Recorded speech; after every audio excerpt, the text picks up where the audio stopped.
I'm Linda Brubaker, and this is Career Search Lunch and Learn. This is the group that we know we're happy that you're here because we're here to support you. We know that you'd rather be anywhere else, so we're happy that you're spending this time with us. Our goal here is to give you the tips, the tricks, the ideas, and the support, as well as the career search ideas to help you move forward from this group to that next forever job. And yes, I said next forever job because I no longer believe in forever jobs. You should always be looking, always be networking, always putting yourself out there. The information that we provide you today is based on not just our information, our knowledge. And mine, by the way, comes from over 30 years of experience in HR as an HR business partner, a recruiter, both inside and outside. So I've been a headhunter as well, an executive search consultant, a hiring manager, and I've been doing this kind of coaching now for the last 9 years. I say that because I want you to know that the information we're bringing you really works. It's not just what we know. It's what we learn from you, what we've learned from our own experience. It's what we learn from our colleagues because we're constantly going out. We're testing the envelope. We're checking with our sources, both the recruiters, the hiring managers, the professional organizations, as well as continuing to do the research so that you know that the information you're getting from us here is real. It's valid. It works. And that's what we're trying to bring to you. I'm going to let Jeff introduce himself in a little bit when we get started with the Stump the Guru sessions. But in the meantime, want to remind you that we're going to start with some quick wins. And we're going to go from there. Oh, one more thing before we go to the quick wins. We have a private group. And a private group means that LinkedIn hosts it, but LinkedIn doesn't know who's there, doesn't know what you post. It's one of the ways that I will share the chat when we're done. I'm going to share insights as well. And it's the idea of this way you can find other people to connect with. If you see somebody in this meeting and they have their LinkedIn URL in the chat, please, you know that they're there. Many of us are still on free accounts, me too, which means that we only have, depending upon the day with LinkedIn, 3 to 5 connection request messages a month. If you see us in the group, please connect without that message. We're here to support you.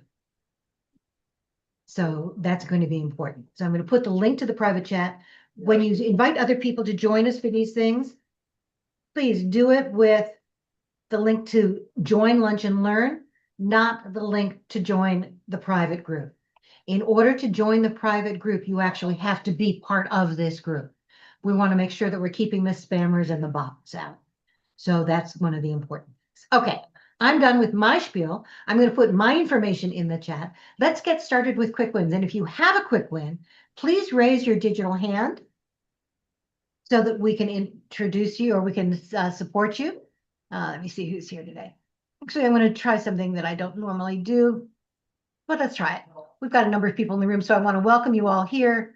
Okay, Jeff Young, if I pronounce your name, guys, by the way, please forgive me. Ken Lang is here. It's nice to see you, Ken. A. Loper, I don't know who you are. Alina, there you go. Amy, Jeffrey. Oh, I'm having trouble reading my own information here. So if I miss you, Antonio, Audrey, Barry, Barb, this is why I don't often do this. Karina, Caroline, Carl, Charles, Christian, David, Diane, Dominique, Ilan, Heather, Ina, Arena, Jim, Joey, John, two Johns, okay, Juliet, Karen, Kate, Katie, Kenneth, and Ken Lang, Kim, Laura, Lisa, Beth, Logan, Lorena, Maggie, Marilyn, Mark, Mary, Marianne, Matthew, two Matthews, Nancy, Rachel, Ray,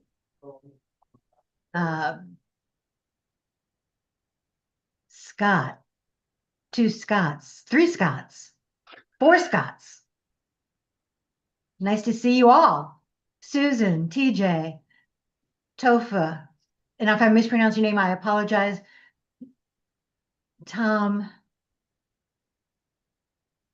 and Vicky. And I know that I missed some of you, but if you're new to the group, please put it in the chat new so that we can try and introduce you as well. We may not do it today, but we'll try and do it as well. Yes, it is like the Waltons. Thank you, Ken. All right, if you all have a quick win.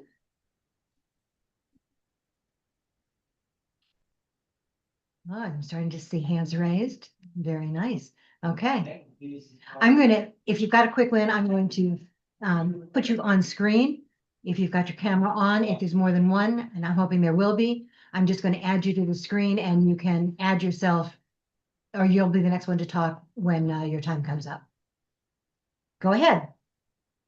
Linda, good morning. Team, good morning. So I got a good win. I got a job. Congratulations. Thank you. It's a remote work from home. It may last 3 months, may last 4 months. It may turn into a full-time job. But a supplier of mine from 20 years ago called me out of the blue and said, "Hey, I know you know global sourcing. We've been in business 75 years. We have 4 plants here in the Midwest, and we've never purchased anything offshore." He says, "Can you take 2 or 3 of our main commodities and do some price checking?" And so we've started the process. We've sent the first RFQ out, and the prices are coming back half of what they're paying domestically. Of course, there's a lot of crazy tariffs and landed freight, but I mean, this is looking real positive, and if I can get a bunch of good wins, then it turns into a full-time job. Absolutely. So a couple of things that I want to point out from this. First question for you. How did they find you? So Did you have your LinkedIn open to work? Did they find you through LinkedIn or? So again, I've known these guys. I worked with them 10 years ago to 20 years ago. So it's been every once in a while on LinkedIn, we'll send the perfunctory happy birthday or good job at opening a new plant. So, but really no major discussion. And he saw my open to work and still had my phone number and called me up and made me a real nice offer, set the first paycheck, which is a nice amount, and it's working out real good. That's fantastic. Congratulations, Thank guys. you. That open to work. I know it causes a lot of spam. I know there's a lot of controversy about it. I'm a believer. Okay. I think it really does help to keep that visibility there if you can put up with the spam. So congratulations. Keep us posted. And since it's a contract job, what I said is Contract. always keep looking, right? Yeah, that's why I'm on the call. I'm glad to hear it. Come back anytime. Thank Thank you. you. And congratulations. Marianne, I think you're next.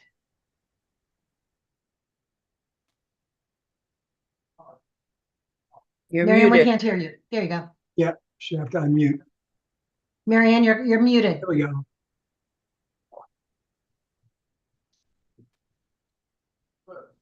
All right. Marianne, you're still muted. While you're trying to unmute, go ahead, Carl. Oh, there you go, Marianne.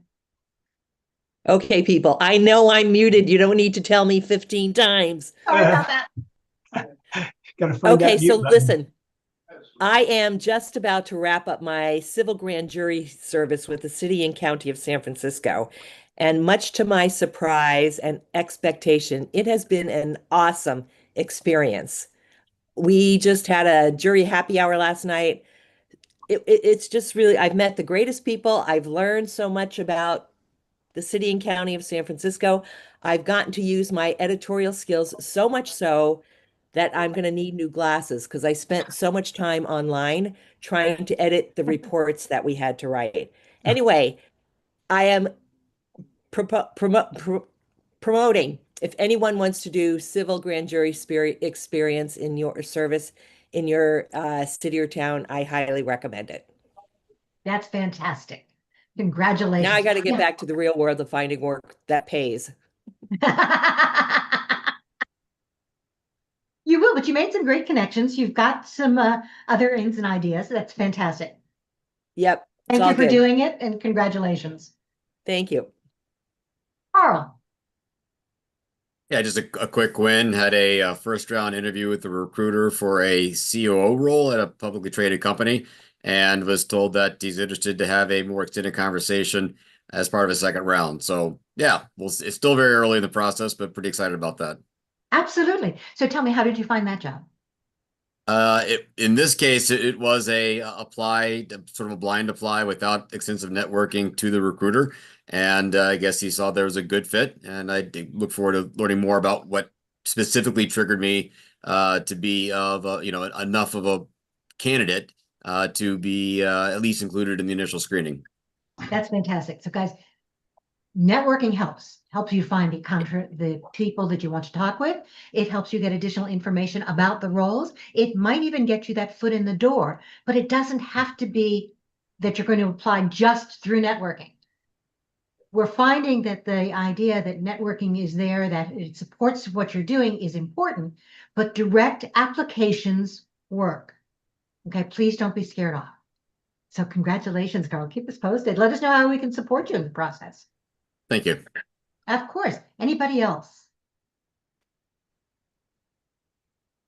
Am I missing anyone? I don't see any hand. Oh, Okay. oh, Mary Ann has her hands. No, she's just And, clapping. yep. Sorry. And I'm not, okay, don't have my, what is it? There we go. I don't have somebody monitoring the chat with me today yet, so if I've Oh. missed it, let me know. I do monitor the chat, I just don't always do it as quickly as I want to. There we go.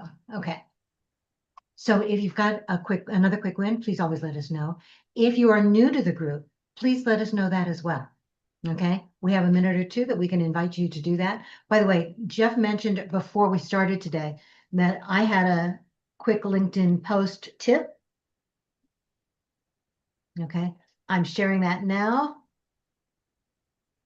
Okay, it's how to find recruiters on LinkedIn. Thank you, Linda. Yeah. Okay, and those people who are hiring. It's a very easy tip. It's not a very elegant screenshot, but it works. And it's the idea of how do you use LinkedIn to help you find what you want to do, which is what we're all about. Okay. All right.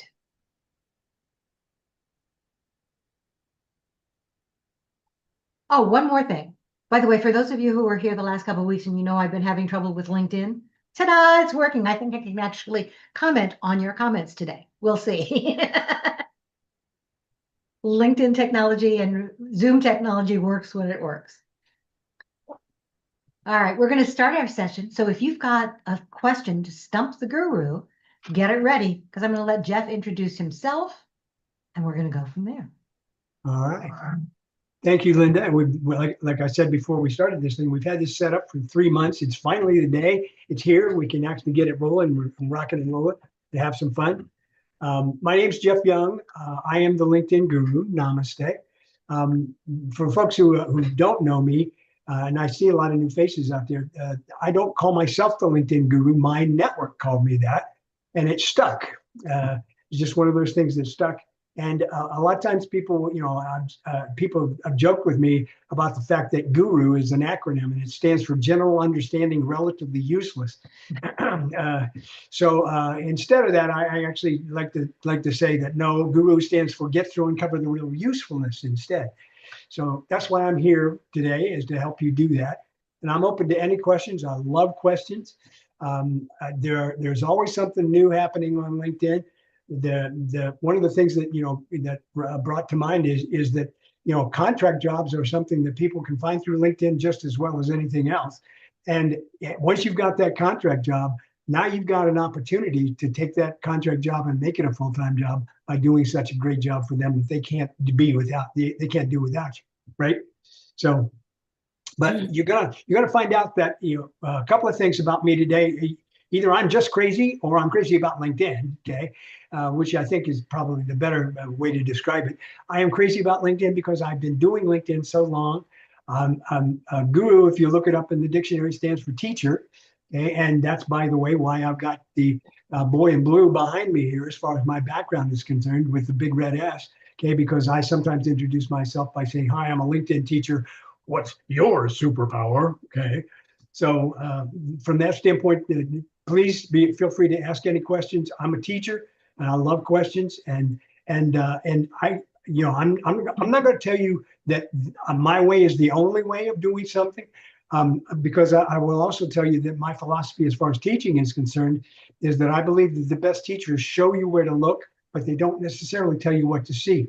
So I'm going to tell you my experience, and it would work for me, but my experience might not work exactly the same for you, but I can tell you that it has worked quite well for me. And I've been I've been on LinkedIn since May of 2004, which is a long time, believe me.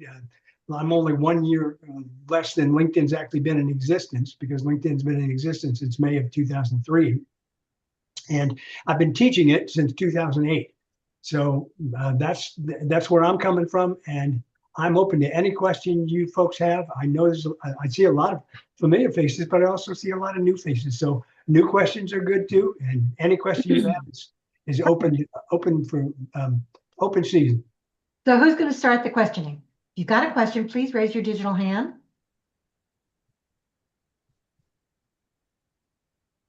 Don't be shy. Don't be shy. Okay. Hi, I see this one is hand. Roz. Can you guys hear me? I'm having some issues with my computer, so that's why my screen is going in Okay. and I just lost your sound.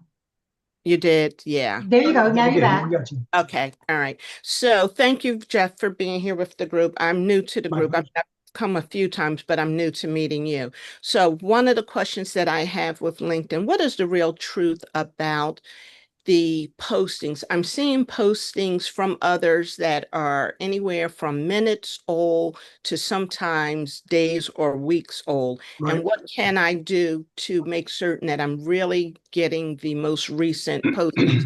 Now, I Okay. do try to make certain that I go up to the top where the bell is and say all information. That's a good And one. maybe there are a few that I'm not doing it, but is there still a delay even if you are saying send me everything that this person is posting, and what can I do to improve upon that? Yeah, there's no guarantee, but sorry. Um, um, the major thing that LinkedIn does now is, because of the changes that it's made within the last year or so, as far as the algorithm is concerned, and feeding you stuff, is it feeds you stuff that it believes is relevant to you. Okay.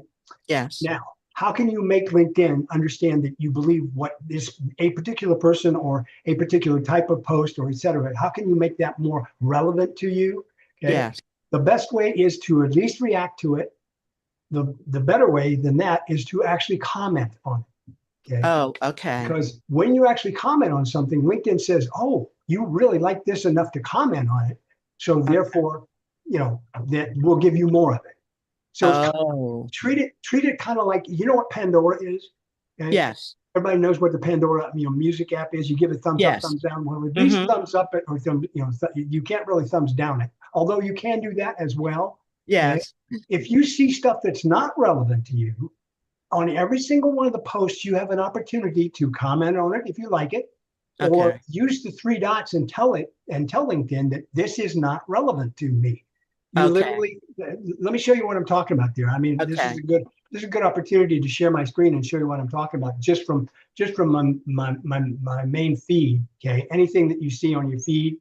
Okay, so this person is a first-degree connection of mine. That's why I'm seeing it. Okay, et cetera, et cetera, et cetera. Okay, so now I can tell LinkedIn with these 3 dots that I'm not interested.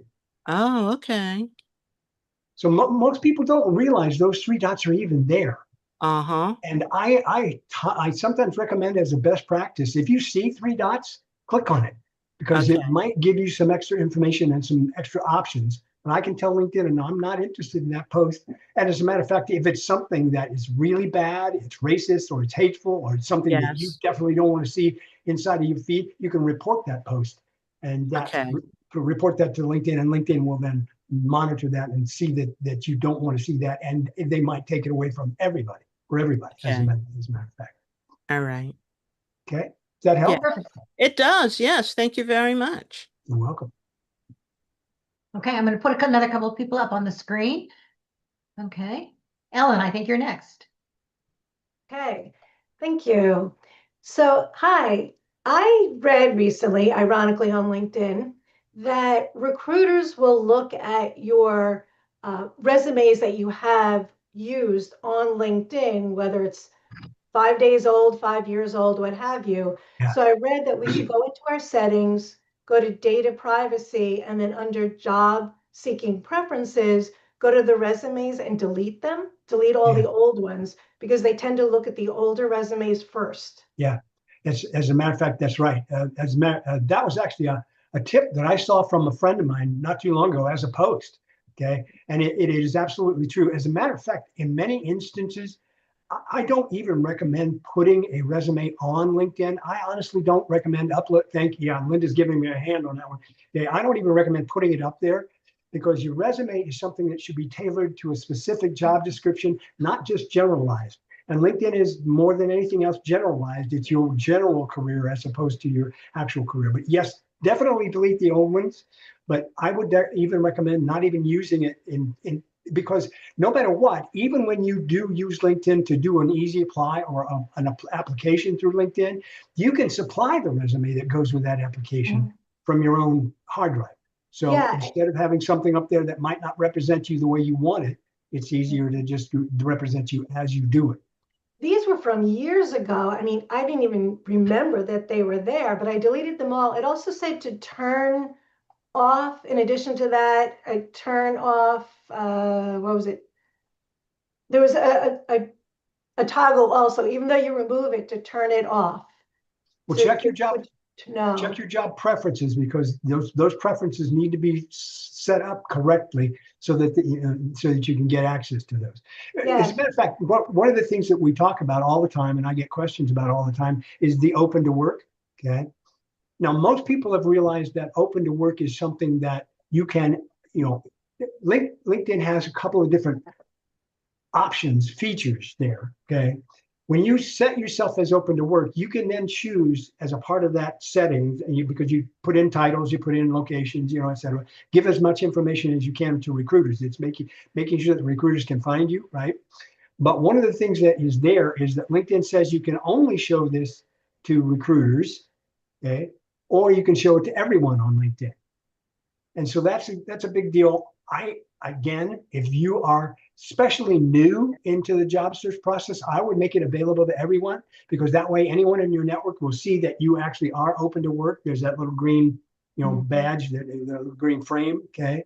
So that's a possibility there as well. Now, so that people understand it, this has actually been rolling out since January and it's not out there. Those were the two options before. Okay. Show recruiters and show everybody, right? Okay. Now, the thing is, there is actually now going to be supposedly, again, this is one of those things as far as LinkedIn rolls out, who knows if it's going to make it out. It's been rolling out supposedly since January, okay, and here we are in June already. There actually is going to supposedly be a third option there. So that third option under open to work would be recruiters, okay, only, and everybody. And the third option is only you. Now, what that means, again, that might be useful to some folks because what that means is that only you are going to see that you're open to work, okay? But LinkedIn will still use it in determining who it shows that profile to, okay? What's the benefit? Again, it's another option so that for those folks who are cyber secure and want to be, don't want to spread things around, that's a slightly more cyber secure option that you're the only person who's going to know. But LinkedIn is going to use it in terms of finding you what you want as far as the job is concerned. But it's not going to tell any recruiters, and it's not going to tell anybody in your network or anyone who comes to your profile that you're open to work. Okay, thank you. Yep, but it hasn't rolled out to me yet. I'm still waiting. I'm still waiting. Yep. I mean, I'm getting old. I don't know whether it's ever going to make it before I kick off. LinkedIn. That's an interesting thing about LinkedIn as well. Is when it rolls something out, you never know when it's going to get there. You just have to trust your friends that they'll tell you what it is and how to use it. Okay, and that's why I'm here. Thanks for the heads up. Yep. And Ellen, I don't know whether that's going to be useful, but we'll have to play that one by ear. Right? Yeah, I haven't gotten any feedback about anybody who's used it that way. Yep. To see whether or not they've liked it. Yep. Right Yeah, yeah. now, my feeling is if you're not working, Open to Work banner works for you. I Exactly. just put it on about a week ago. Yeah, I agree with Linda. I mean, having more opportunities and getting visible more to more people. So I usually say, show it to everybody. Yep. Because And the Open to there's Work recruiters only limits the number of people who can see it, That's correct. down to about a third of the recruiters actually on LinkedIn. But I did delete the resumes and I did toggle the share resume data with hirers. I don't know why it says hirers. I Turn it turned that off. off. Yep, that's a good one. Perfect. You want to Yep. apply on the company site anyway. Right. And you want to make sure that it's very selective in terms of what you're putting out there. You should control and focus as much as you can on exactly what it is that you're after. And that's a way of doing that. That's a good way. to do it. Absolutely. Thanks. Perfect. Thank you. Okay, Next. Charles. So, some people, they're talking about skills. There was somebody on Linda had a couple weeks ago, talked about skills and clustering of skills and how implied skills and skills that you have listed work together. My question is, if you're using skills from jobs before you've listed on your LinkedIn profile, because those are foundational to how you got to where you are, Right. should you be going back more than 15 or 20 years to show those skills, or is that pendulum sort of swinging back to you should show that you know more because you've done more, or Yeah. Well, no, I think, again, we come back to the visibility factor here, right? And if you don't have a skill on your profile and someone's searching for that skill, you are definitely not going to get found. Okay, so putting and LinkedIn actually some time ago now changed the maximum number of skills that you can have on your profile. There used to be a maximum of 50 skills on your profile. Okay, now that maximum's gone up to 100. So again, having a skill out there and making it available so that someone can find it, because recruiters and anybody else who searches for skills, it's extremely important. Okay, so having it in the first place is the first step. So yes, you definitely have to have it out there in order to get found. So I'd say more is better. Let's go with that one. Okay, and I'm getting a nod from Linda. Right. Mhm. Now, at the same time, though, I got to tell you that there are things that you can do with those skills that make it better for you to be found in a broader sense as well. Just listing the skill is the bare minimum that you need to do. The next best thing that you can do is you need to get endorsed for those skills. So you need to definitely have your network and people who know you endorse you for those skills as well. Now, how do you get them to do that? Well, I'm sorry, the best way to do that is just to ask them, to actually ask them, or another way for you to get someone to endorse you is for you to go out and give them an endorsement as well. So you go out to their profile, they see that you've endorsed them, and they'll come back. And usually it's usually a nice, a quid pro quo kind of thing. They'll come back and they'll look at your profile and they'll endorse you for something as well, right? Okay. Now, another thing that is important is when you're doing this as well, the more relationships that you can make for LinkedIn to help LinkedIn help you, the better off you are as well. So of course, that on your skills section, Charles, there's a section where you can actually then highlight the different experiences that you've used, or you can even put in volunteer work, and you can use volunteer work that highlights those and make the linkages for those. I use this skill at this job. That's another good thing to do as well, because that's helping LinkedIn make the connections that you would want to make from those jobs to the next job, as an example. Okay. Now, there's one thing that I'll ask you that you may or may not know, and I'll illustrate it if you don't. I'll illustrate for everybody that if you don't know. There's one more thing that you can also do, and you talked about it, and you said the word clustering of skills. Okay. Well, did you know that you can actually reorder your skills? Okay, you did. All right, good. if anybody wants me to show that, please, say so, because reordering those skills and putting the top Yes, one- please. Okay, I heard a yes, please. So here we go. It's really easy to do, but it's another one of those things that you got to know where to find it. Okay. So I'm going to share. I'm going to go to my profile. Okay. So on your profile, you should now see my profile. And of course, you can only do this for yourself. Okay. Scroll down to your skills section. Okay, which is down here. And by the way, yeah, you may notice that as I'm scrolling down to my skills section, you notice that I've only got 32 skills. I've become very, very focused on the skills that I want to put out there, and I only want to be found for certain skills. So I have not used the maximum of 100. That doesn't mean that you shouldn't. Okay, that just means that I'm doing it that way, and that's worked best for me. All right, now, once you go to your skills section and how is it that now, if you don't do anything, what will happen is that the skill with the most endorsements will be first, and then a second one with the next level of next number of endorsements, et cetera. It will be in a number of endorsements order. Okay, but you can strategically place skills that you want. I'd say at least your top 3, maybe as many as your top 5, up at the top of your skills list, so that people who go to your profile and scroll down to skills will see that first. And it also prioritizes it for LinkedIn, and LinkedIn will help you get found for that skill more if you put the skill as first. In order to reorder them, okay, this is one of those lovely hidden things. LinkedIn loves to hide stuff, folks. Okay, but that's why I'm here. Okay, LinkedIn loves to hide stuff, but what I'm going to show you is if you edit your skills, you still won't see anything that allows you to reorder them yet. But here we are back at those magic 3 dots again. Okay, if you click the magic 3 dots, you now see reorder. And once you click reorder, it will bring up your list of skills. And then you will have an icon over here at the right that you can click and drag the ones that you want where you want them. So that is how, and that is why the top 3 skills in my skills listing are LinkedIn training, and LinkedIn tips.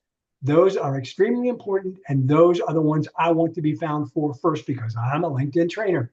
Okay, and that's how I get out here to do such lovely things as meet up with Linda and do one of these sessions. Okay.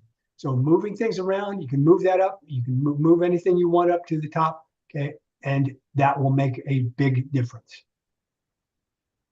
in getting found as far as your skills. Okay, skills is a good one. And thanks for that question, because skills is something that not a lot of people know how to maximize. So just to be clear, your advice is to list some older jobs that demonstrate some skills you want to have out there so that both people and the algorithm can build those skill sets and make you searchable for those items. That's right. Honestly, if you treat LinkedIn as one big database, the more linkages you can make for LinkedIn or recruiters or whatever, the better off you are. So linking those things in the database as far as LinkedIn is concerned. I mean, that's why you see, I've got 13 experiences out here from mine and that are linked into that are a part of and linked to my skill of LinkedIn training. Okay. And more, again, here's another place where more is better. The more places you can say that you've illustrated the skill or actually used the skill, the better off you are. We're good? Thank you. You're welcome. Can I ask a related question? Sure. So while we're sitting on scale, go for it. It is. So the idea is how many, we've got maybe 50 to 100 skills listed in our profile. How many should you list per job? Is there a maximum or a minimum you suggest? I don't think there is a maximum. The minimum is to make sure that you make the linkage and make it true. I mean, we obviously have to be honest about this. Don't link up a skill to a job that you had before where you didn't use that skill. Okay. So one of my skills out here is project management, but I'm not focused on project management anymore. So if you scroll down to project management, you're going to see that it is linked up to his program management as an example. So I've still put 12 experiences where because I used to be a project manager for 35 years. So it's still, as many as there are. And when you add a new experience, you can also add by the way, you can do this either way. When you add a skill, you can add the experiences from your profile, or when you add an experience, you can add the skills from your profile and make those linkages in either place. Then they're both a good place to do it.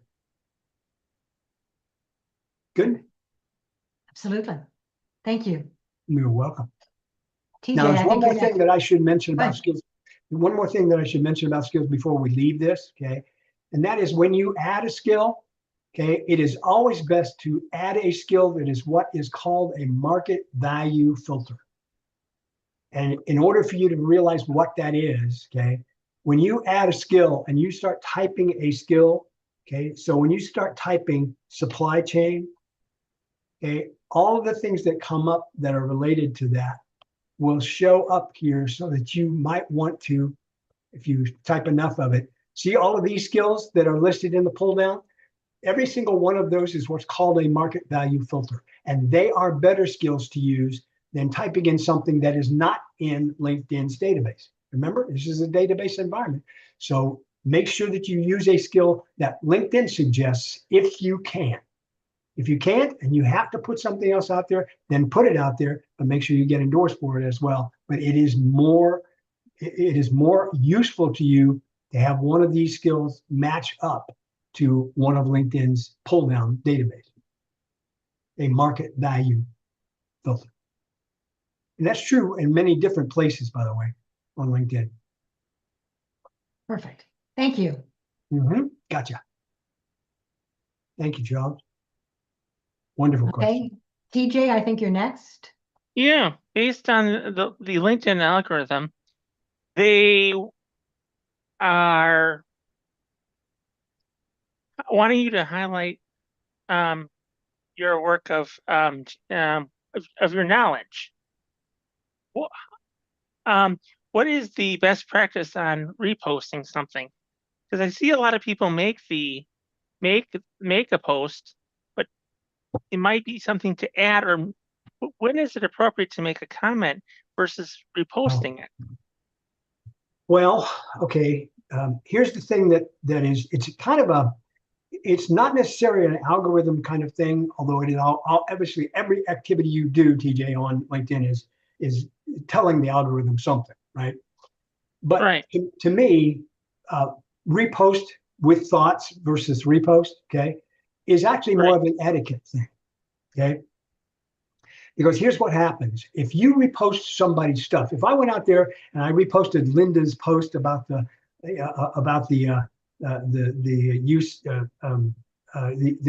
search, okay, that she just did, okay.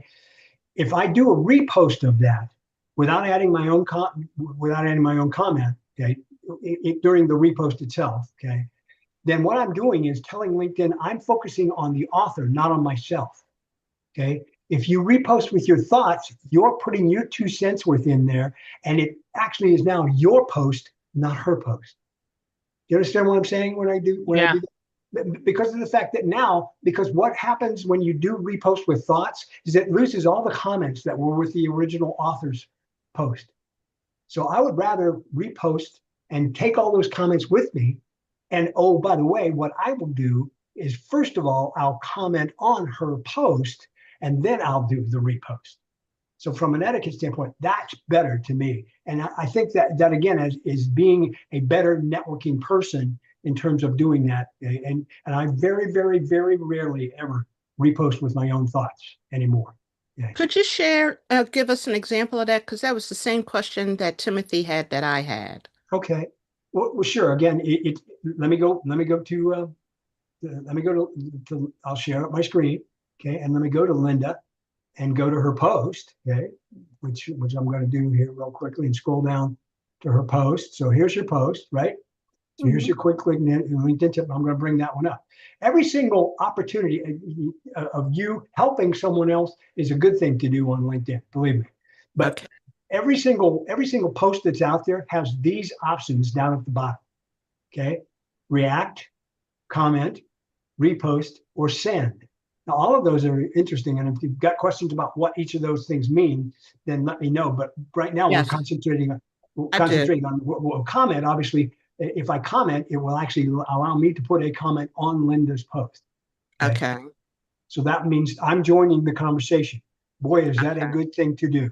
That is a great activity to do on LinkedIn because you're actually networking with someone, especially someone that you know. And even if you don't know this person, you can still comment on them and you Okay. can actually get to know that person through the conversation, right? Okay. Yes. Obviously, this is just the react button. Okay. That's okay. I liked it. Okay, it was inside. Well, all I did this morning was all I had time to do was react to Linda's post. So at least I gave her that, right? Okay. But now, okay, I could have commented on it. I could still comment on it if I come back to it at some point in time. Okay, she's actually had 3 comments on it. Okay, and when you look at well, as a matter of fact, I did comment on it. I'm sorry, I forgot that I commented on it. I just basically said, this is great for every job seeker. Every job seeker should see this, right? Uh-huh. So I commented on it. Now, if I want to repost, here's where the 2 options show up. Oh, Repost okay. with your thoughts, which Uh-huh. takes it away from the person who is the original author and makes it your post with all of what you're going to say about it, or Okay. just a plain old repost, which will then repost it to your network, but also bring along all the comments that came with it. So the entire thread of knowledge comes with it, which is why I like repost better. Okay. And in case you didn't know what send does, send is actually send it to somebody in your network. This is a great thing. If you see something that you know that someone else might need to see, click the send button, type in their name, and send them a quick message that says, hey, I thought you ought to see this. So literally, it's just bring up a person. You can search for the names in your network, okay, and then actually take that person, and once you've chosen somebody like this, you can actually write a message to that person and click send. It's sending them a direct message that says, here's the post that I thought you would be interested in, and maybe you can use this knowledge. Okay. So again, repost with your comments has a lower engagement than just repost? I think so, because again, it's not about necessarily engagement, because it's just a different path. Who can tell how much your repost with your thoughts might get as far as the impressions or views is concerned? Okay, if you're going to get impressions or views, that's one thing, but you will also get those same kind of things if you just do the repost. I'm just talking about it from an etiquette standpoint, that I believe it's better from an etiquette standpoint to repost versus with your thoughts. Okay. And you're right, though. I have seen people. I can't prove this because I don't use it very often. But Uh-huh. I have seen people say that repost with your thoughts is kind of a lazy dog as far as impressions is concerned. Okay, so you don't get as much traction out of it. All right. Thank you. Perfect. Thank you. Any other questions about the stuff that I talked about here about each of these options? Okay. I do have a question. You're talking about, is there a weighted average? And this is not my question. I still reserve my raised hand. But Okay. is there a weighted average for like repost with comments, repost directly to somebody, make a comment, just send it forward? I feel like there is a weight to the best way to do it. I happen to be in a project with someone that we're trying to promote a GoFundMe, and one of the cohorts, this is in Australia, but she clearly does LinkedIn on a professional basis. So what she wrote was beautiful. And I thought, well, I'm just going to repost what she put because she did it so well. And my AI agreed she did it so well. And then I spent 3 hours trying to recreate my own post that had the proper links in it. And I learned how to shorten the link. But it's this huge thing. And I thought, one is for the purpose of reposting to the audience that you want.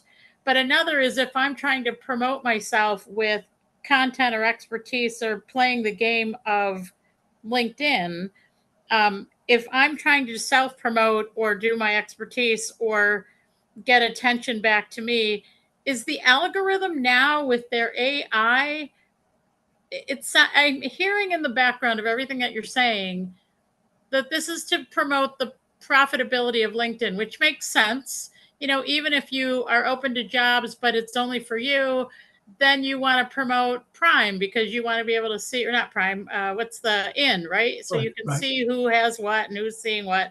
And then the recruiter, where the recruiters are being paid and what, everything seems like you want to think in the profitability of LinkedIn.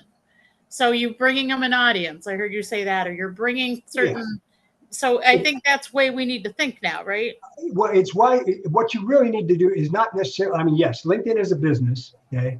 And by the way, last year, LinkedIn was an $18 billion business. Okay. So LinkedIn did $18 billion worth of sales last year. So yeah, they're a business and they're a big business. Okay. But don't think of it in those terms. Think of it in terms of how this will help you from a networking perspective, because this is a networking tool. Yeah. Okay? Yeah. So yeah, you can help LinkedIn you can help LinkedIn by doing any of those things, right? That we talked about here: react, comment, repost, send. LinkedIn loves activity, period. Okay. And I got to tell you that the more active you are on LinkedIn, the more you will be visible on LinkedIn. That's the whole key. Okay. So it's not about what kinds of things that are out there, but I will tell you that of these 4 things, I got to believe in my heart of hearts, and a lot of people I think would agree with me here as far as LinkedIn experts is concerned, is that the comment is the one that really gets you the most traction and gets you the most visibility. Because it's your opportunity to add your 2 cents worth. It's also you joining the conversation. It's all about networking when you comment. Okay. Do you want to put a link in there to a certain audience that you think would care about it? No, I don't see. No, okay. That would be against the etiquette that I just talked about before. Okay. If I do it, so that's a good point though. Thank you, Kate, because that's something that is somewhat of a pet peeve with me. Is somebody comments on my stuff and they have a link to their own stuff. Well, that's all about them, not about me. They didn't care about me. They were just wanted to they just wanted to redirect people to them, right? So to me, unless you have permission, now sometimes it's the addition of information. So I might want to give somebody a link to another post. Okay, it might be my post, but etc. But I'm never going to do that unless I go to the original author and say, "Hey, Linda, would it be okay if I put a link in my comment to this?"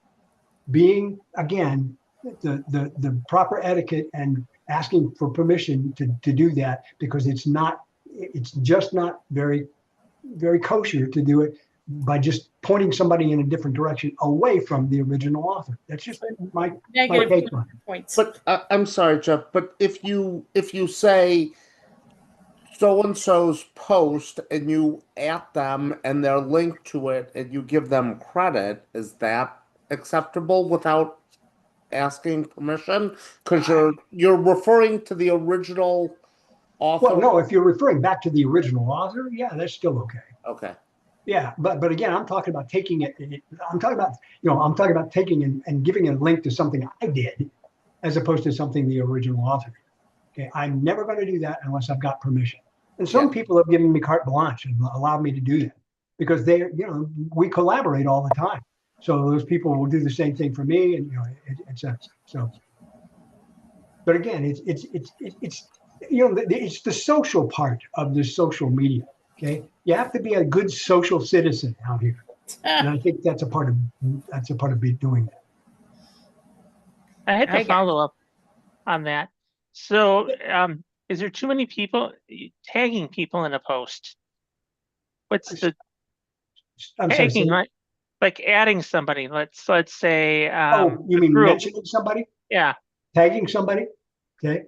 There's nothing wrong with tagging somebody that you think would be interested. Okay, in your comment and etc. That's not the same etiquette as pointing as your own stuff, etc. Okay. It's bringing someone else into the conversation, which is a win-win, by the way. That would be a win for Linda because that would get more eyes on her post. Okay, that would be a win for me because that would get more eyes on what I said, etc. However, there is some etiquette related to that as well. There are things called tag walls. Okay, so 2 to 3 people that you mentioned that would bring them into the conversation is probably okay. 5 to 10 might be stretching it a bit because that's just commenting and putting their names in there because you just want their eyes. Okay, and that's how engagement pods work. Okay, engagement pods put a tag wall out there that just has everybody out there listed. And you can see them. You can still see some of those kind of posts. Fortunately, I don't see very many of them anymore. But there are still people who think that's the best way to do it, is just make a post and then put a bunch of tags of people they want to see the post. I don't go there. I let my network give me that feedback as to what I'm talking about. And I've never had to do that in order to increase my number of comments, because I get a pretty good number of comments because I engage with their stuff as well. So, and that's not an engagement pod. That's just being a good networker, talking back and forth and continuing the conversation. Okay. So again, all of this stuff Okay. is all of this stuff is entirely up to you. But I have found that being a nice person on LinkedIn actually gets you a whole lot more. It gets a lot more flies with honey than you do when you do with vinegar. Okay. Okay. More questions. All right. You got at least Carl, three I think you're hands. next. Thank you, Linda and Jeff. My questions, I got two, but they're both in the same theme about location. I am very open to relocation, and I want to be ranked high in searches outside my current location, Okay. really independent of my current location. So two questions. What is there any disadvantage to showing United States as my location in the banner versus my current metropolitan area? The second question involves the settings in Open to Work that maximize the Locations. openness to relocation and not trying to be stuck in picking 1 or 2 or 3 metropolitan areas just because. Yeah. Well, okay. So there's a balancing act here somewhere, Carol. Okay. That says, okay, for example, on your profile, as you just said, okay, United States is as broad as it gets, but it's also so broad that nobody knows where you are located. So it doesn't really help. Okay. So unless you're telling them where you're located somewhere else, I wouldn't necessarily recommend using United States.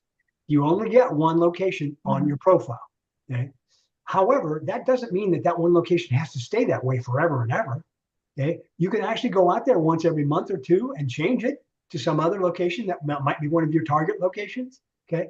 You should have targets. Okay. And that gets me to the ones where you talk about, those are the ones that you should put in the Open to Work, the target locations. Okay. So that will, because those locations are the ones that go directly to recruiters and help you get found when a recruiter is looking for something in a particular location. Right. But at the same time, remaining hybrid or remote or what, in today's day and age, remote is almost a given to some degree anyway. But the difference there is where it resides on your profile, which is where you are a citizen of LinkedIn on, and where you might be interested in working in the Open to Work kinds of places. Okay, so maximize them by using as much of a focus as you can on both of those places. But it doesn't mean that they can't change. One of the things about Open to Work that people seem to forget is that you can change it anytime you want. Literally, you could go out there and edit it and change it anytime you want for something different. As a matter of fact, sometimes I recommend that if you've had Open to Work on for a month, go out there, turn it off, and then turn it back on. Because that actually resets you so that you're open to work again and you get announced again as a possibility. Okay, so again, and definitely change it to what you really are focused on. So there's the balancing act of being as open as possible, but also being as focused as possible so you get found. Because if you're not focused, you're not going to get found. It's and United States probably isn't a bad one from the standpoint of the way you might use it on your profile. But it's one of those things when I talk with other people, I say, well, it almost looks like they're trying to stay anonymous. And so, again, it's not one of my favorite kind of things when I see United States out there, because I wouldn't even know that if you happen to reside in my hometown, that we could actually get together then and have coffee, right? But so there's somewhat anti-networking.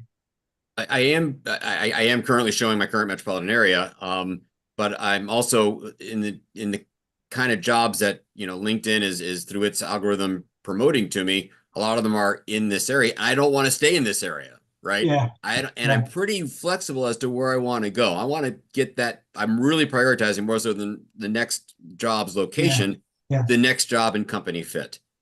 And so it seems like their settings are forcing you, in a sense, to pick a spot, even if that's not that important for you. Yeah, in your case, since you are actually not looking to stay where you are now, then a broader sense would probably be better for you, as opposed to narrowing it down on your profile, at least, right?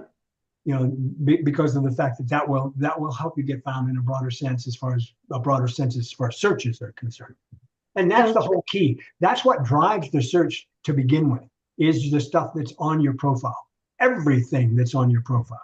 Well, okay, not everything, but everything that is in the 4 key sections of your profile. Okay. And while we're on that topic, the 4 key sections that will drive your keywords and drive where you will get found and how you will get found are your professional headline, your about section, your experience section, and your skills section. All of those have to have the right focus on them for you to get found for the right kind of thing. Okay. And LinkedIn will actually even give you feedback about that. Okay. Let me show you what I check this every once in a while. Okay. This is inside of your profile as well. If you go to your profile, LinkedIn will give you feedback. Okay. If you look at what on your profile, something called analytics or your dashboard is what it's sometimes also called. If you click on these numbers, search appearances that are here, okay, it can actually show you what kinds of companies have been have found you in a search, top companies your searchers work at. Okay, so these are the companies that found me in those searches. Might give me another target company, might give me some interesting places to look as an example, but it will also show you what job titles you were found for as well. Now, interestingly enough, I was actually found for executive recruiter, and of course, I'm being found for teacher. Well, that's a good one. I always like seeing that one. Okay, sometimes trainer is in there as well. I want trainer to be one of those top things. But this is a place, everybody understand how I got there? Okay, I went to the dashboard, I clicked the number of search appearances, and then I used this pull down, okay, as to where you appeared and those kinds of things. Okay, now some of these are premium only options, but top companies and job titles are free. So you can use those to find what you were searched for and how you were found. And this gives me feedback as to whether or not what I've got on my profile is the correct thing. And by the way, the reason I was actually found as an executive recruiter, it wasn't a big deal. It was only for about a year, but I actually also, Linda, was an executive recruiter in one chapter of my life for about a year, which is why that's being found that way. Okay. I'm going to add one additional piece of information if I'm putting on my recruiter hat, Carl. As a recruiter, I want to see that you anywhere in the US in your open to work, but on your profile itself, I want you to have a location. Okay. That's what I've heard as well. But and what happens is if you just have US there, you're absolutely right. It looks like you're not focused, like you don't know where you want to be, or you're trying to hide something. Yep. Okay, thank you.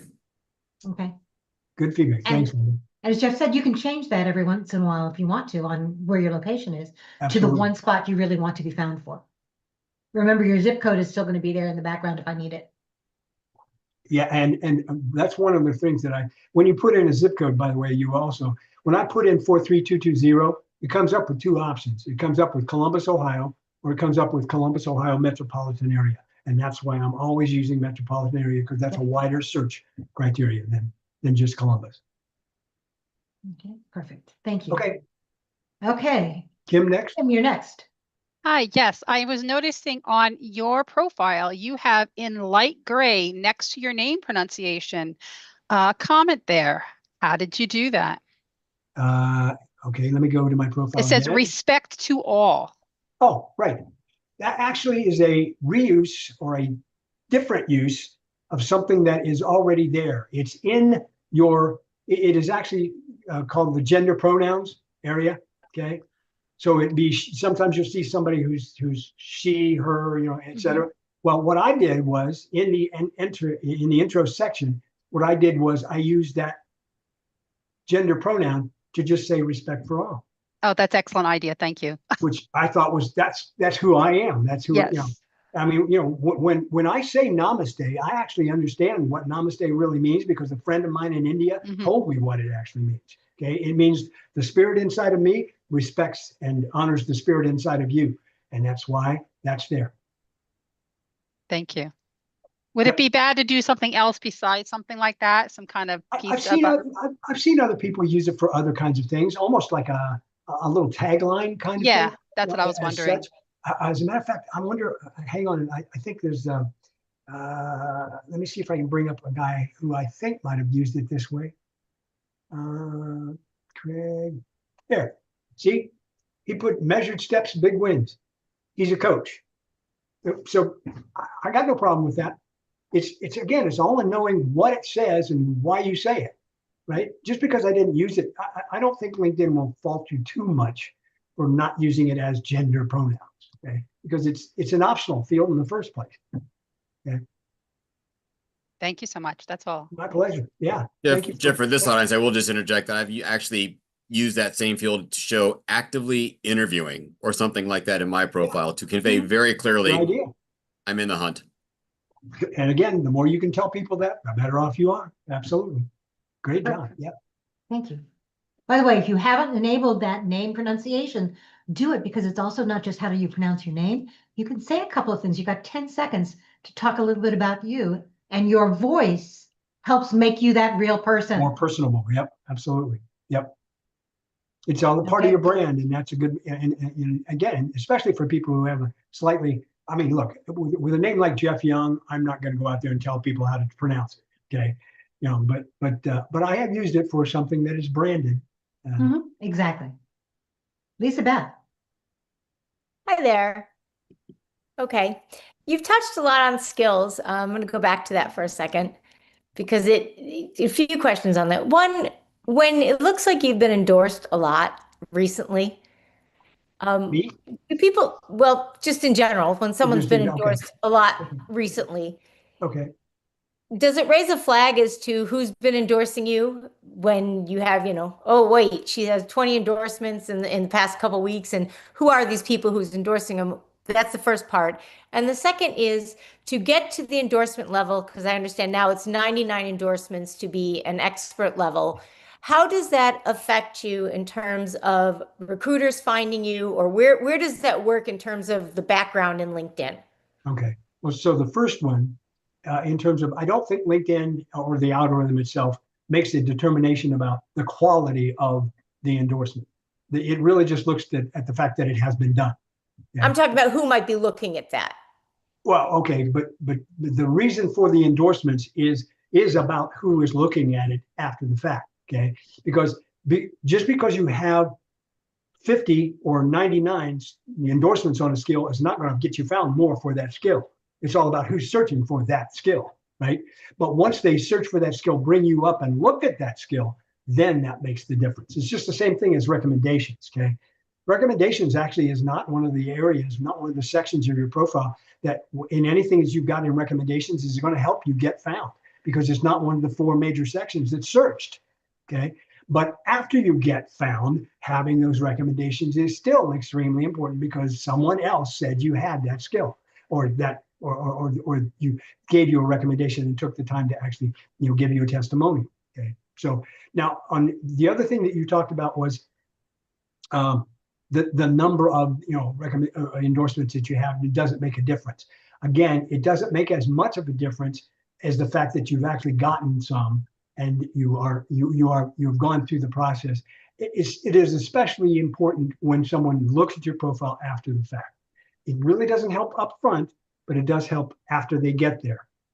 Does that answer? Is that what the question you were asking? Well, it does partially, but I know if you get at 99, right, Yeah. that's the magic number. It then lists you as on someone else's or yours that you are now an expert Highly at skilled. that skill.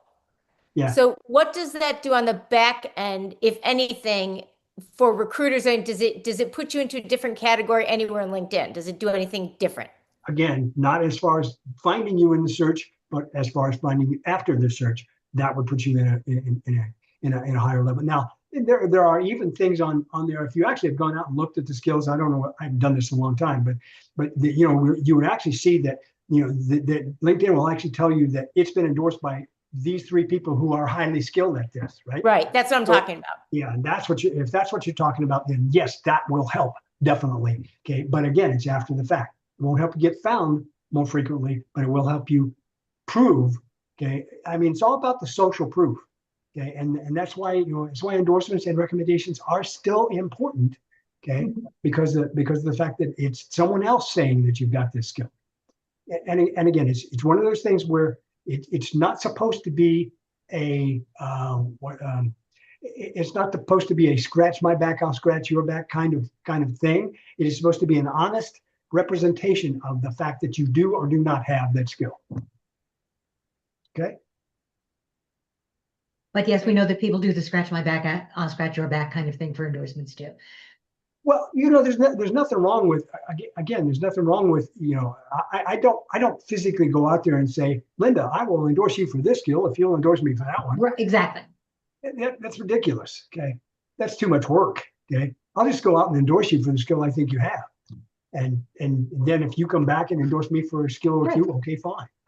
I give as a part of the process because they're in my network, and you know, you have to be connected with the person in order to endorse them in the first place. So if I know they have the skill, and by the way, I'm also, the word that came to mind is lenient, but that's not the word I'm looking for. I'm also more open to this process in terms of, look, if I see someone else that I know that I trust that has actually endorsed someone for a skill, then I might endorse them for that skill as well, because this person, I trust them well enough to know that they wouldn't do it without them knowing about the fact that they had that skill.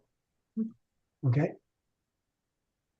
And again, putting on my recruiter hat, Lisa Beth, I look at the number of endorsements. I don't look to see specifically who has endorsed you for that, unless somebody says it was endorsed by somebody who's an expert. Yeah. But otherwise, I look at numbers. To be totally truthful, you can even hide an endorsement. Did you know that? I mean, you can take an endorsement off. If somebody endorses you and you don't really believe that they were knowledgeable enough to endorse you, and they're just endorsing you to be endorsing you, you can remove it. It doesn't take it off. It just doesn't show it. Okay, because it's inside there, and you can actually untick it, and toggle switch. You can actually take it off. Great. That do it for you? Yeah. Perfect. Thank you. Thank you, Elizabeth.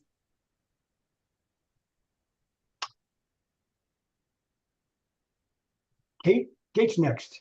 Awesome. Now, if I had snuck in the beginning, I would have said, wow, 2004, Jeff, that's impressive.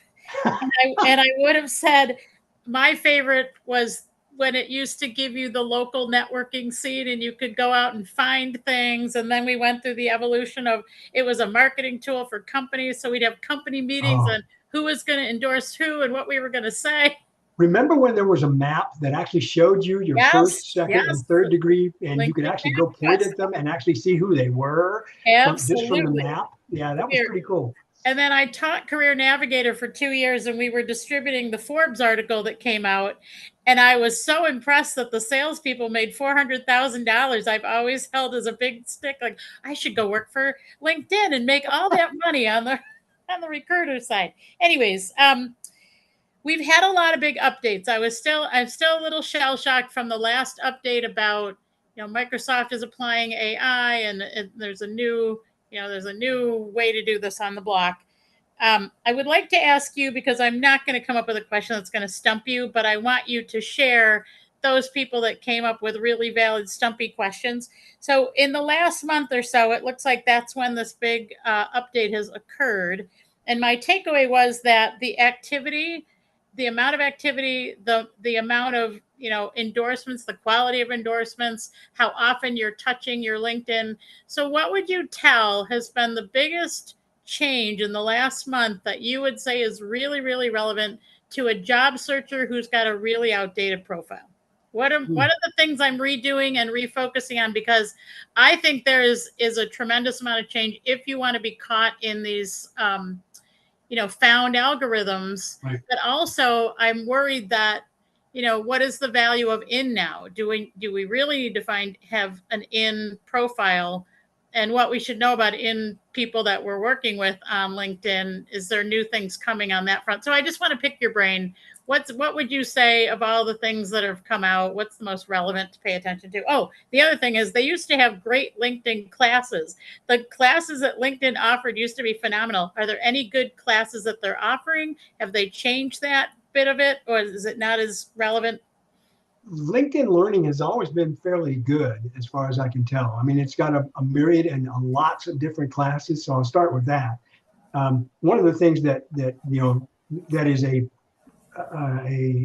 carrot for people to pay for LinkedIn is LinkedIn Learning comes along with the pay for it, right? Well, by the way, you can do LinkedIn Learning. If you have a local library, you can go to your local library and the library will actually let you access LinkedIn Learning for free. So you don't have to go there if you don't want to. And and I don't mean you have to physically go to a library. All you have to do is get on the library site and the library will, so you can do it all online if you want to. So I've always been pretty impressed with LinkedIn's Learning and the stuff that's out there. It just depends though. It all depends on what your focus is and being able to find the classes that you're interested in. But they are all useful once you do find one that is focused enough for what you're after. So what is your tip of most concern on the biggest change that's happened in the last 30 days? I think not necessarily the last 30 days, but it's been happening for a while now, been rolling out for a while now. You mentioned the word relevant. And I think that's the biggest thing that LinkedIn has changed is that it's really focusing a whole lot more on relevance. So that means relevance from your profile standpoint. It means relevance in terms of every activity that you do on LinkedIn should be focused on your goal of where you want to be and what you want to be when you grow up. Okay. It's that kind of relevance in terms of, because LinkedIn is paying a lot more attention. The algorithm now, again, making it more, it always has had some relevance to it, which is where I mentioned earlier about the 3 dots and telling it what I like and what I don't like, et cetera, right? But now it's using the entire activity that you do out there, wherever you're active on LinkedIn, whatever you do on LinkedIn, it's trying to figure out what that relevant access is for you and feed that to you, okay? So again, to me, that to a job seeker means that it was always important for you to be focused, but now it's even more important for you to be focused. And I know that a lot of people will go, oh, yeah, but I want to be generalized. I want to be open to any possibility. I'm afraid that's just not going to work because LinkedIn is not going to help you if you're too open to those possibilities. And the more you focus, the more LinkedIn will be able to help you. So no more Renaissance human and no, if you have a second career or you have an alternate, you can't do a separate LinkedIn page. Let's say I have a nonprofit and I have a for-profit target. As a LinkedIn teacher, I am focused on giving people LinkedIn tips all the time, okay? Yep. In a comment, in a post that happens for me only weekly, that I've actually pared things down now that I only post once a week, okay? I don't believe you have to post more often than that to be successful on LinkedIn. That's my goals. I'm being successful in my mind, okay? I'm not necessarily trying to beat the influencers out or what, because I don't have millions of followers or anything along those lines.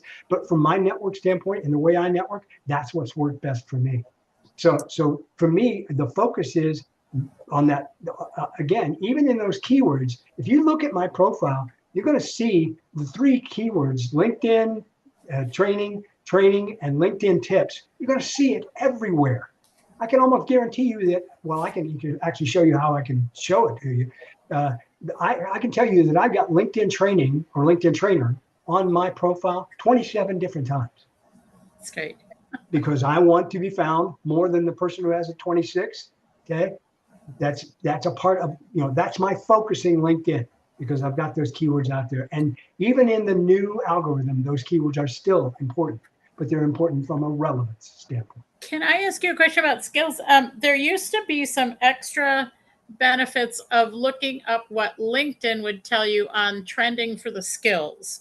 And part of that was new titles or they had a lot of data they gave you for free that you kind of looked up, and you may have a title from the business you worked at, but it equated to the one, if you caught the one that LinkedIn really liked by a pretty significant margin, and the data they would share with you was pretty relevant. Do they still do that, or are they retracting all that?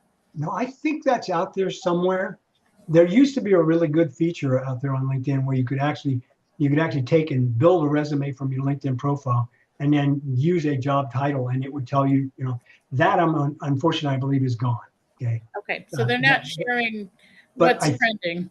Well, but I think there is still a place where you can go, LinkedIn Careers or something along those lines. I can't remember it. I'm sorry, I just don't remember it. Wait, does that count as a stump question? Well, it counts as a stump question because I can't remember the actual link right now. Hang Linda, on, what do wait a we second. win? What do we win? Wait a second. Let's see if I can. Not there yet. I think See if I this can is actually stump. find it. Somebody start the timer. I think Yeah, this counts as a stump. this is one of those. It's something called LinkedIn Careers, if I'm not mistaken. Yeah, I think that's more of a memory issue than a, Yeah, than a stump issue. yep. I know it's there. I just won't be able to help you necessarily find All it. right. I'll get your, when you find it, you send it back to me. Yeah, and I He's gonna said find it it was- and she's gonna show it on screen or we'll do it later. But yeah, the yes. one that I was talking about before that is not there anymore, I think was something called Resume Builder. Right, it's not there. And I believe that one's good. That one's gone. The LinkedIn Careers one, I'm going to have to search my bookmarks. I have too many bookmarks, and I don't want to spend that time actually searching for it. So, Yeah, that's fine. Thank you, Jeff. I appreciate it. my pleasure. Thank you. Okay, More? Charles, I know you have your hand up, but I'm gonna let somebody else go first who hasn't done it yet. If Jeff, you can stay on for a little while longer. I can stay. Yes. Perfect.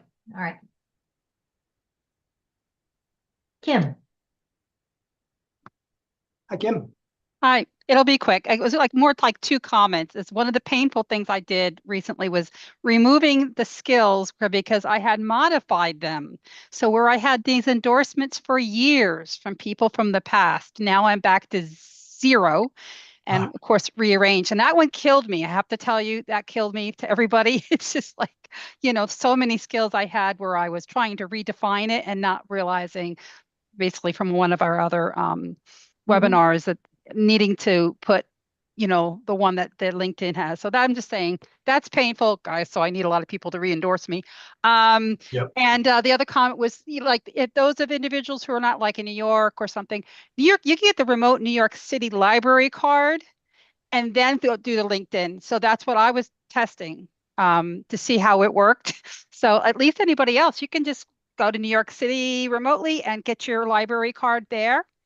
And you'll have it in minutes. And so you could, that's just another way for other people to do that. So that was it. That's my local library here in Columbus, Ohio already offers it. So yeah, I point people to it all the time. I agree. So Kim, do me a favor. Would you include that in the chat? Okay. And as a reminder, folks, download the chat. There's lots of great information there. Yep, I am don't going to forget put it to in the save the private chat. group. So make sure you join that too. Thanks, Kim. Okay. Still got a couple more. I can do. try. I can try to answer. Matthew. Here we go. Hey, how are you? Hi. Doing great. Properly caffeinated. Yeah. The question I just had kind of on LinkedIn was I'm on premium, and a big part of my job search strategy is doing a lot of reaching out, cold calling, but it puts you on a limit. Is there a lot of benefit to like going to the Sales Navigator above the LinkedIn Premium? I wouldn't think so. Not especially for the cost difference. Okay? No. There are. I mean, no matter what, there's going to be there's going to be a limit. Okay, and LinkedIn is making you pay for some of those kinds of things, which is why I hopefully help people work around the fact that you don't. One of the things that is interesting is that one of the things that you get for even just the career premium, okay, the career package, which is $30 or $40 a month, gives you, Linda, I'm not sure how many, 5? No, if you're free, it gives you 3 to 5 messages. 3 to 5 emails. Yeah. Yep. Well, the thing of it is, I can do better than 3 to 5 emails a month by just finding the right people and clicking on the message button because they're paying for LinkedIn. Right. Okay? And if they've paid for LinkedIn, I don't have to pay for LinkedIn because they're open to getting a message from me anyway. So I can send them that message directly and reach out to them through LinkedIn that way. Right. So that's sometimes not how but I wouldn't say, of all of the packages that are there, Sales Navigator is one of the most expensive. Yeah. And I wouldn't think, unless you are in sales and going to use it on a permanent basis going forward as a sales tool, I wouldn't say that it would be worthwhile. I agree. And so one of the things that I recommend for all of you, whether you've got a free account or not, is go into your settings and change your settings so that you are an open messenger. Okay. Make it open messaging. Always click on somebody's profile rather than trying to send an email or a message first. See whether or not they are open to messaging. A lot of people are. And then you aren't wasting those emails if you have them. That's Okay. right. You're getting out, you're reaching people that you want to reach. Yep. Okay. And remember, don't just do those cold calls. You also need to be able to find a reason to do that, which means that you're commenting on their posts, you're finding what they're doing. Sometimes that's an easier way of then doing those messaging. It's not a cold outreach either. Because that's been by far in the past, that's been the best strategy for getting positions, but it used to, the name of the game was you would get the referral, and then you would be able to do it. So I'm trying to leverage my existing LinkedIn connections. I guess if this is out of scope, please let me know. What do you think is kind of like the best way to leverage LinkedIn within the job search? Is it getting people on the phone and trying to find the hiring managers? Because it seems like the Orville Pearson method that a lot of job search nonprofits advocate is starting to run into limitations with the volume of applications that I think a lot of job seekers are starting to differentiate and other yourself. people are running into that. To differentiate yourself, the best way to leverage LinkedIn is to leverage your network into any of the places that you want. So find out who you know that is at a location, find out who you can talk to, okay, that might be able to actually tell you the hiring manager. I mean, a lot of times, even leveraging LinkedIn through the jobs tab, if you go out there and look at the jobs tab will sometimes even tell you who the hiring manager is on a job. It lists it so that you can actually start a conversation with them through that job listing, as a matter of fact. So don't, utilize the tool for all the little linkages that you can make, especially linkages that are with your network, someone that works at a particular location or can point you to someone else that you need to know. That's really the best leverage that I've ever seen used.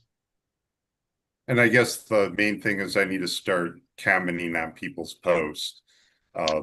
Yeah. I tend to be MIA. Continue to network with them, yeah, and joining the conversation, yeah. And again, that's a way of getting around the fact that you don't have the ability to message somebody or the ability to try to connect with them. Is you can definitely connect with them through their activity on LinkedIn by commenting on your stuff if they are active on LinkedIn at all. I mean, they got to be active on LinkedIn first for you in order for you to comment on. Thank you very much. You're welcome. Okay, we still got plenty of questions out here. Yes, I know. I'm getting out there. I see at least 5 hands up. Oh my goodness. Okay. You see yourself on screen? You're next. There you go. Hi, Juliet here. How you doing? So in the beginning of the talk, someone asked a good question regarding like you said what's relevant to you in terms of commenting on posts and everything. You also said you can what did you call it? You can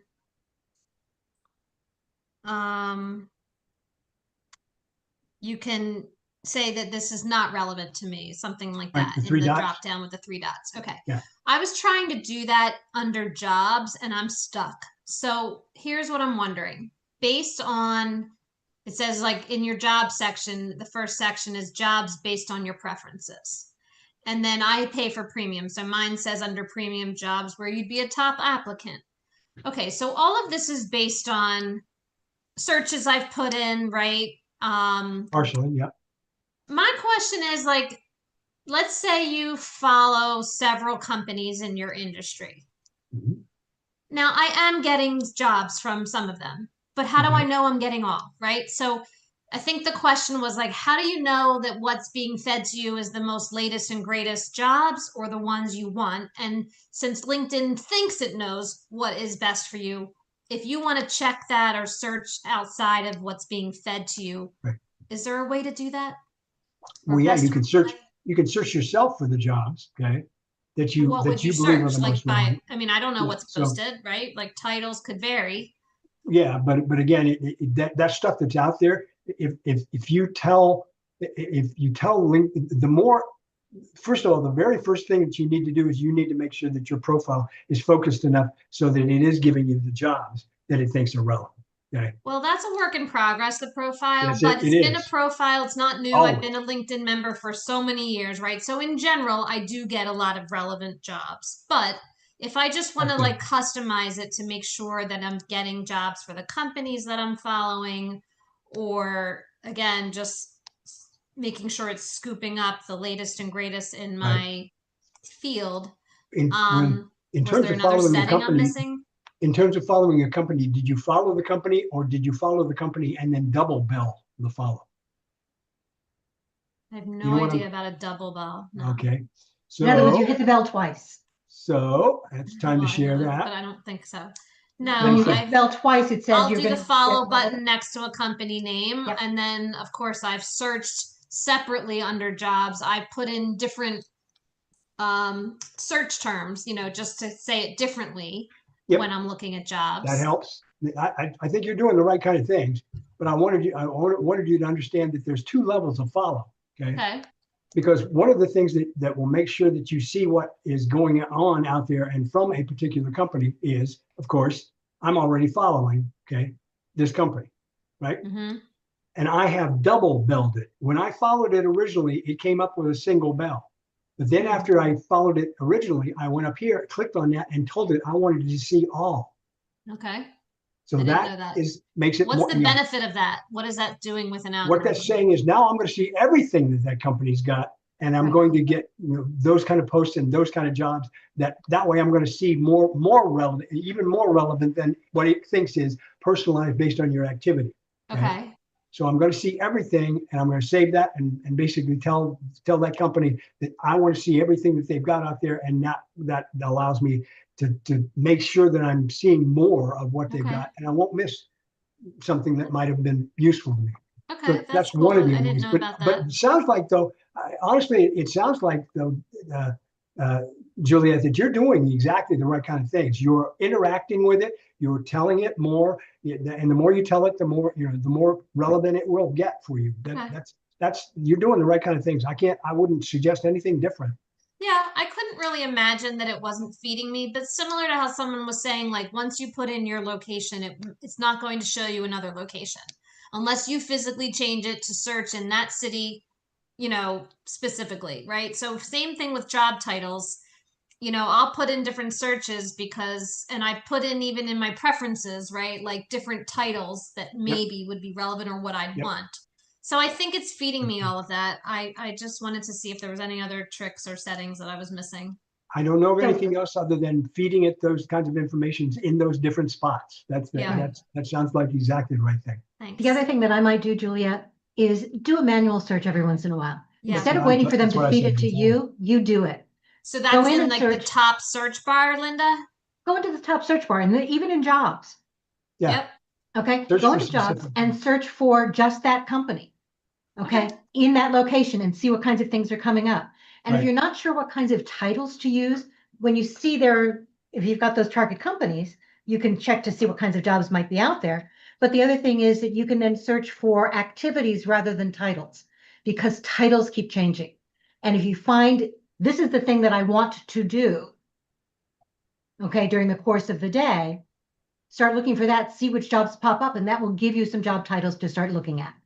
But Yeah. I remember, don't follow what you mean there when you say activity. Are you saying So- like the activity that's being posted by XYZ company? no. So what is it you like to do? What do you do, Juliet? Oh, I do marketing. So like I could say, Right. customer relationship management, or Correct. I could say like brand planning or something. You're Right. saying like a Right, term. exactly, that's Okay. what I'm saying. So it's not the title, brand planning manager, Yeah. okay? It's It's just the activity. the activity And itself a that you want duty or to an do, activity that they perform. Gotcha. right? And then you can also go in and search by date. So that you're Yeah, making see, sure that's you get the content. interesting. You see a lot of jobs that say it was reposted from last month, and you Yeah. keep wondering, is it just being posted out there and maybe it's already filled and no one took it down? So Go what's the to- trick to change your search so that it's pulling up maybe even less than 24 hours, like in the last 5 hours? Is there a I'm trick not to the that? math whiz, my husband is. But what you do is you go in and do your calculation in terms of number of seconds or minutes or whatever it is. Yep. And you can use that as your criteria. You have to just, there's a spot on the search bar that you do it. Oh, Okay. You just have to add it in there. I'm gonna- I'm like you, Jeff, I don't always remember exactly where it is, but I can find it if you can't. But that's another way to do it, Juliet. I am getting it right now.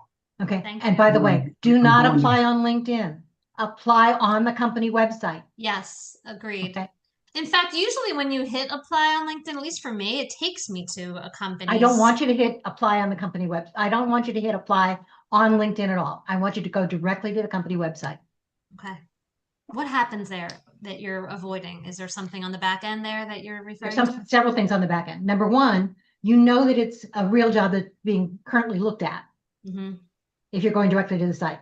Okay. The other thing is that we've discovered, and again, Recruiter had, as well as checking with all my colleagues, if you're going through LinkedIn, your information gets to me slower than it would if you went directly into the site. Oh, okay. I just dropped Al Smith, to give credit where Yep. credit is due. His, what he calls 3-hour Yeah, hack, perfect. the link to that post in the chat. So that you guys can- Excellent. Thank you so much, Jeff. Yep, Appreciate that'll allow it. you to, that'll allow you to search within the last hour if you really. Right. If you're really focused on a particular day, you could just really get the latest and greatest. Okay, cool. Exactly. Awesome. Thank you for all the information. Okay.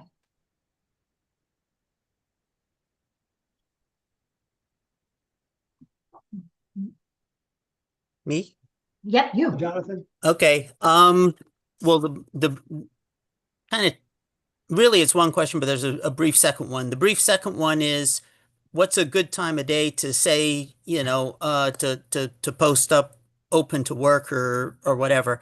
Is it morning, afternoon, evening, whatever? But the main one is, I heard recently that the algorithm goes through and it looks at your profile and it, I don't want to say grades your profile, but it basically like links things together so that if it sees that you've done finance here and it sees you've done analysis there, it assumes that means you must be very good at Excel and automatically considers you as good as Excel.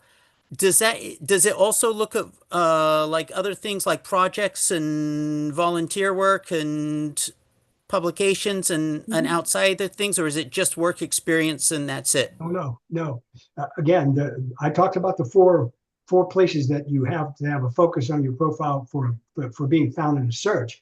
But as far as the algorithm is concerned, it's everything that you've got on your profile. So the more that you have, the better off you are.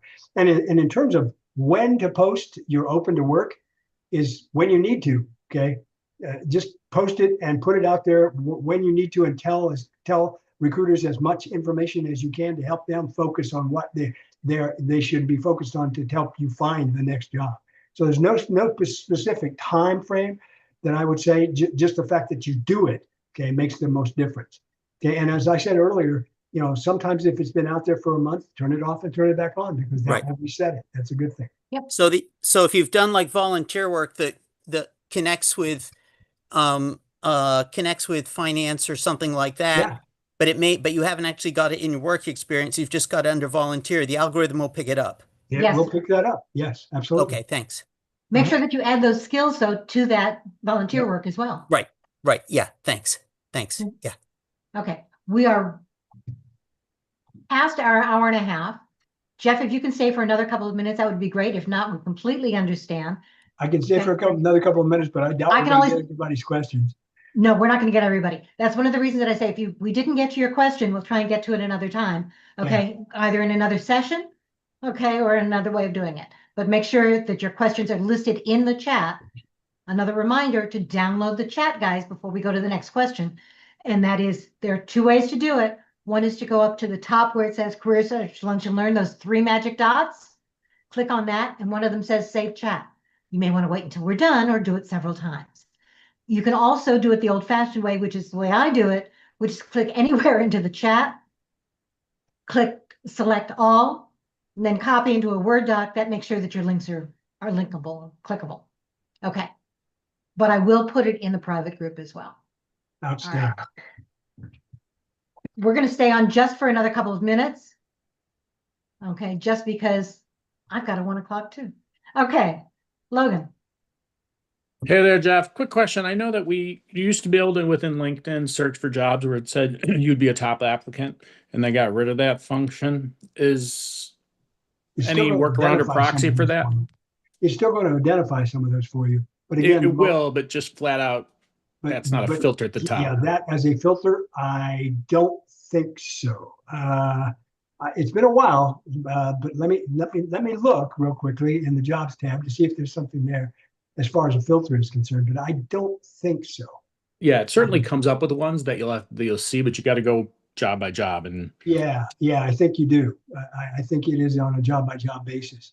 So all right, so I just did a quick search that brought up a couple of thousand jobs here, and I wanted to scroll through because obviously then the filters that apply to there, and this is the regular search, not the AI search, right?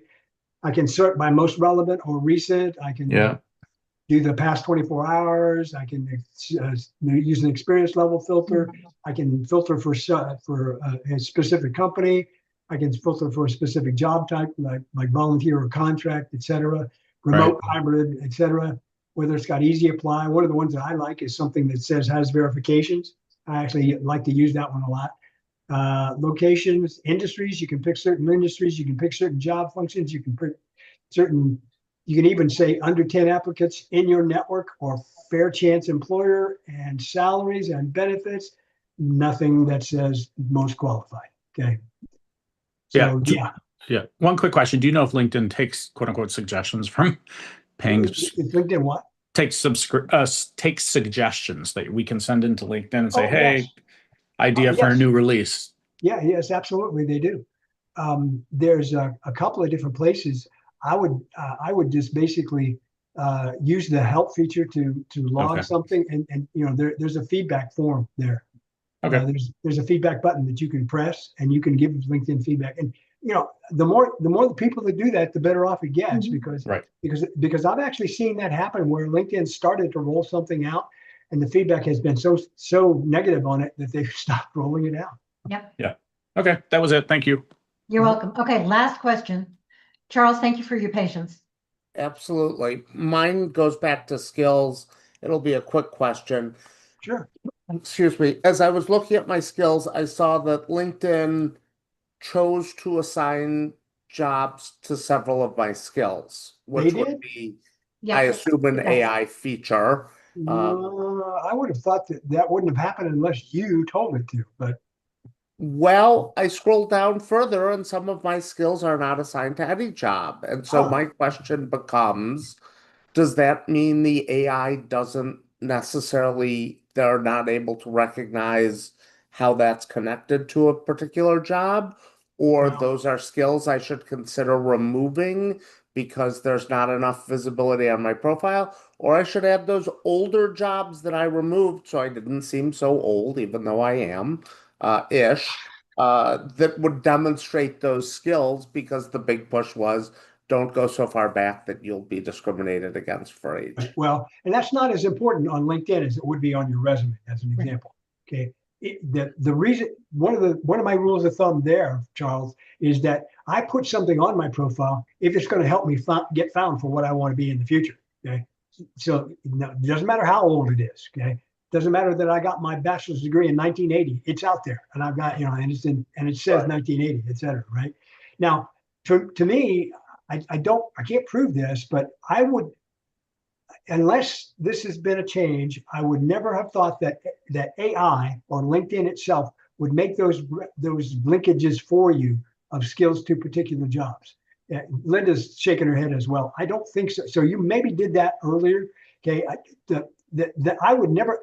I hate when LinkedIn takes over from me and does something that it doesn't tell me, about. So my point is that I would recommend that if you thought that was AI, that's fine. It might have been, I don't know, I can't prove it, but I don't think that LinkedIn does that. But if it's not right, I would make it right. And you are the one who should take control of it. And you are the one who should make those linkages. Okay. Right. So if Okay. it's out there and you don't want it, take it off, change Absolutely. it, add it. Yep. Absolutely. And by the way, Charles, in terms of how far back you should go, again, I agree with Jeff on LinkedIn, as far back as you need to for the skills, for the things you want to continue to do. But as Kim said earlier, she noticed that there were a lot of skills out there for things she no longer wanted to do. Yeah. Remove those because you can still be found for those whether you want to or not. Yeah, I don't know if they were. I would think that some of them may be foundational in experience. So, But again, foundational LinkedIn is making those linkages for you now. So you don't necessarily need to do that unless it is something you still want to be doing. right. Right. Okay. And if it's something that is not listed in any of the current jobs that you have out there, you don't need to list it. Gotcha. Okay. Yep. Thank you. Jeff, thank you for getting back to me. I hope it was a quick question. That's perfect. No, that's great. There is no such thing as a bad It question. was. I love it. Thank you so much, Jeff. This has been absolutely fantastic. Nobody stumped you, and we got so many questions answered. And if you go back through the chat, guys, you'll see a lot of the questions, you'll see answers, you'll see some nuggets that people have added. Make sure that what you're doing is if your question didn't get answered, that you still go back through and add it into the chat if you're still here with the word question. We'll make sure that we do it either in a follow-up post, in a DM, or maybe another session. Okay, talking about some of those things specifically, because our goal is to make sure these sessions work for you. Yep. Outstanding. Thank you so much. Oh, thank you, Jeff. This has been absolutely wonderful. Yep. Thank you. Yep. This has been a master class. There were so many interesting questions and so many different questions. Mm-hmm. Thank you very much. So it is going to be posted on YouTube. It looks actually like it is recording. So that's a good thing, which means that it should be visible as soon as we get off the call. And Jeff, as soon as it finishes processing, I'll get you the link. I'm sorry, what did you say? YouTube has to process it. So that means that I can't give you the link to the specific video. It won't be immediate. Yep. But Right. I can't give you the link for the specific video until sometime tomorrow. Yeah, I'll watch for it. Yep. I'm just glad that it's going to be there so I can share it again. No, we appreciate that. Thank you. All right, guys. Thank you all very much. Remember to copy the chat. This has been great. If you've got ideas for future programs, please let me know. We want to make sure that they work for you. So if you have ideas for speakers, for topics, things that are important to you in the job search, share them with me either in a PM, send it to me by email, put it in the private chat, but make sure that you put the word idea, topic, something in there so that I recognize it. Okay. And we'll keep going. Happy to have a conversation with any of you to follow up on any of this stuff. But in the meantime, I'm going to turn off the recordings. Have a great Wednesday, everyone. You too. Thank you very much, Jeff. My pleasure. Always. See you again soon. Thank you. Great Wednesday. Okay, I'm going to turn off the recordings. And I'm going to let things go so that you can continue to copy the chat if you want to. Thank you all for hanging in for this. Have a great week. You all too. Thank you.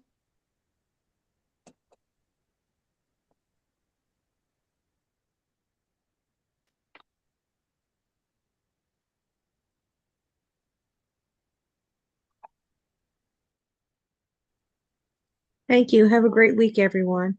You too, Lorena. This was really good, Linda. I liked it. Thank very, you. very nice. Yes. I'm glad. So again, if you've got ideas, that's what we want to know. Okay. Have a great week, everyone. Thank you again, Linda. Take care.